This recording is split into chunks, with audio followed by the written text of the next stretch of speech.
বলেছি তুই এতটুকু দইয়ের ভাণ্ড এনে বলছিস এই না দইয়ের ভাণ্ড? তোর লজ্জা করে না? তুই আগে বলতে পারতিস, তুই কেন লোক হাসালি গোপাল? গোপাল বলছি মাস্টারমশাই আমি তো জানি না, দাদা বললো সবার হয়ে যাবে। মাস্টারমশাই ঘর থেকে একটা বেতের লাঠি নিয়ে এসে কেমন ভাবে বেত্রাঘাত ওই বাচ্চাটাকে করছে। আর মেরো না মাস্টারমশাই, আমাদের খুব লাগছে। দাদা আমি কি অপরাধ করেছি যে তুমি এতটুকু দইয়ের ভাণ্ড দিয়ে আমার এমন করে মার খাওয়াচ্ছ? আমি তো জানতাম না যে কতটা দই লাগে, তুমি কেন বেশি করে দই দিলে না দাদা? পাশে বড় বড় ছাত্ররা তারা বলছে মাস্টারমশাই একটু তো দিয়েছে, যারা এখানে জ্ঞানী গুণী মানুষ আছে তাদের পাতে একটু একটু করে দিই, দেন ভাণ্ডটা দেন। ভাণ্ডটা নিয়ে গিয়ে বাবা ওই দইয়ের ভাণ্ড থেকে দই বের করে যত জ্ঞানী গুণী ভক্তদের দিচ্ছে তত দই ভাণ্ডে ভরে যাচ্ছে। মাস্টারমশাই গোপালকে আর মারবেন না, গোপালকে আর মারবেন না। কেন রে? জানি না মাস্টারমশাই গোপালের কোন দাদা আছে, গোপালের কোন দাদা আছে। এতটুকু ছোট্ট ভাণ্ডারে দই ছিল, সবাইকে দেওয়া হয়ে গেছে, তবুও ভাণ্ডার ভর্তি হয়ে গেছে। মাস্টারমশাই এ ভাণ্ড তো যেমন তেমন ভাণ্ড নয়।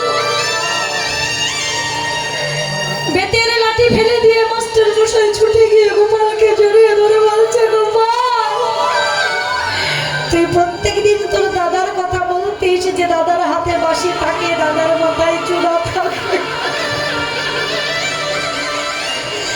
দাদার সর্ব অঙ্গে কত সুন্দর গন্ধ থাকে। গোপালের কখনো ভেবে দেখি নাই সে কোন দাদা কোন রাখা দিয়া। ওরে গোপাল তার কাছে আমার একবার নিয়ে যেতে পারবি বাবা?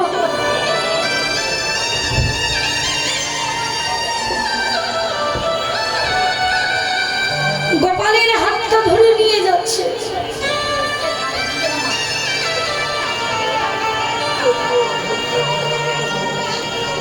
গোপালের হাতটা ধরে গোপাল বলছে তুমি আমার দাদাকে দেখবে, এসো। হাতটা ধরে নিয়ে এসে দাঁড়িয়েছে, দাদা তোমাকে একবার দেখবে, তুমি একটু আসবে তো? গোপাল রে ওরে ওরে গোপাল রে ওরে গোপাল, এ জগতে যে আমার না হয় আমি তো তার হই না, তারই হই না। যে তোর পাশে দাঁড়িয়ে আছে সে কখনোই আমায় দেখতে পাবে না, আমায় দেখিতে পাবে না। গোপাল বলছে দাদা আমি যদি না তাকে দেখতে, সে যদি তোমায় না দেখতে পাই তাহলে যে আমায় আর বিশ্বাস করবে? এসো দাদা এসো।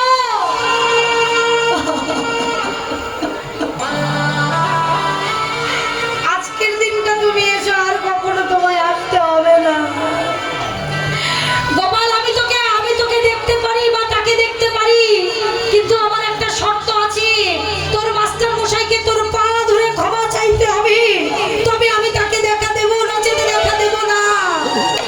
মাস্টার মশাই ছুটে গিয়ে বাচ্চাটার পা জড়িয়ে ধরে বলছে, বাবা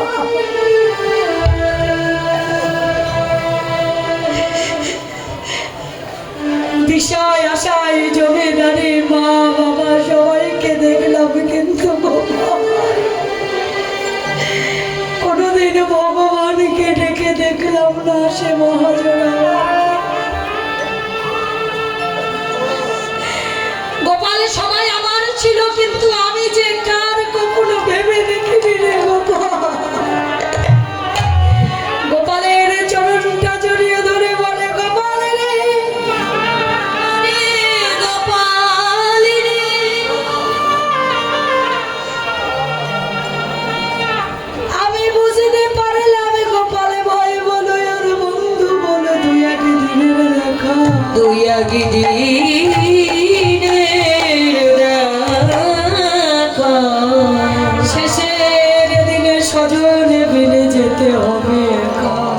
যেতে হবে একা। এই দেহ পুড়ে গেলে চামড়া ছাই ছাড়া আর কিছু পাওয়া যাবে না, আর কিছু পাওয়া যাবে না। সবাই আমার আমার আমি কার বুঝে দেখলাম গোপাল রে, ওরে গোপাল রে, আমার সোনার অঙ্গ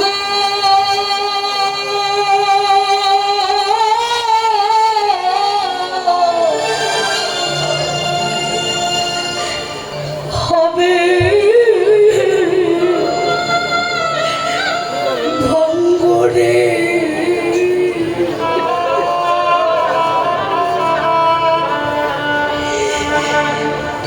আমি যেদিন পুরে হব ছাই,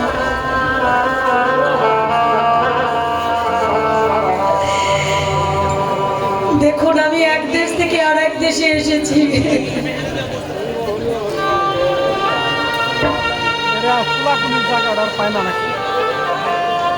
যদি আমার এই দেশে মৃত্যু হয়ে যায় আমি কখনোই কষ্ট পাবো না। কেন জানেন? আমি বড় সুখী হব, কারণ আপনাদের মতন অগণিত ভক্তের মাঝে আমার মৃত্যু হবে। ভক্তের দুলা গায়ে মেখে যদি শ্মশান দেহটার চিতা ছাই হয়ে যায়, সেই ছাই যে আমার গোবিন্দ চলে।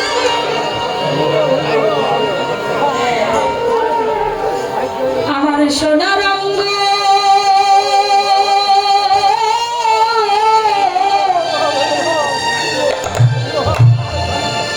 হবে ভঙ্গুরি।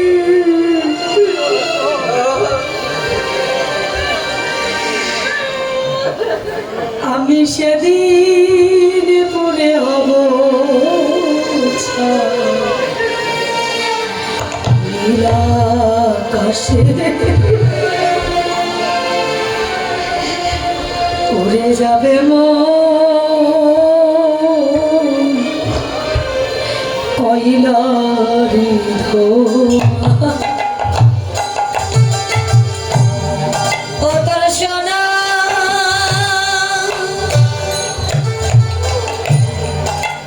সোনার অঙ্গ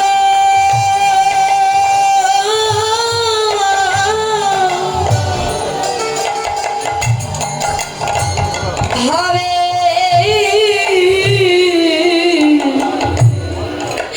হবে ভঙ্গ রে।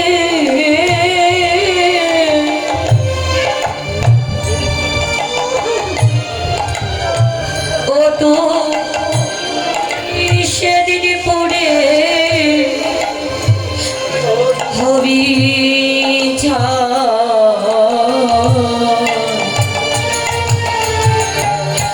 নীল আকাশে যাবে ওরে